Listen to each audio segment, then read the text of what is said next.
अस्सलाम वालेकुम जी। मैं पे गल कर दिया। मेरा नाम सलमा है तो मैं बच्ची मेरी मुथाज है, अखा तो नमीनी है। तेरी 3-4 बारी बाह भजी है तो बंदा मेरा दिहाड़ीदार है, कभी दिहाड़ी लगती है कभी नहीं लगती। तो 3 बेटे मेरा तो 2 बेटे छोटे ने। तो बच्ची मेरी मुथाज है, अखा तो नमीनी है। तो मैं चुक चुका किसी को तरला मिन्नत करके तो मैं लियांदी तो मेरी बाह लवाई सी। तो मेरे को इतनी हिम्मत कोई नहीं।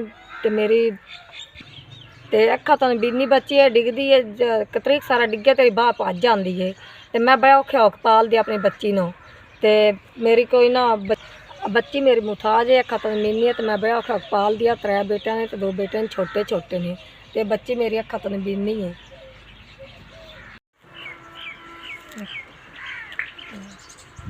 3 4 5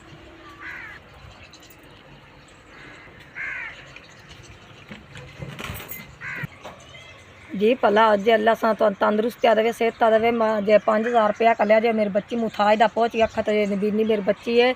अल्लाह सोना तुम चौखा देवे, रब की जात तुम देने तरीका पाए, रब की जात तुम चौखा तंदुरुस्तिया सेहत देवे। अल्लाह तुम दुख न तकावे, अल्लाह तुम तंदुरुस्ती देवे। जे 5000 रुपया कलिया मेरी बच्ची नबीनी दा पहुँच गया 5000 पूरा।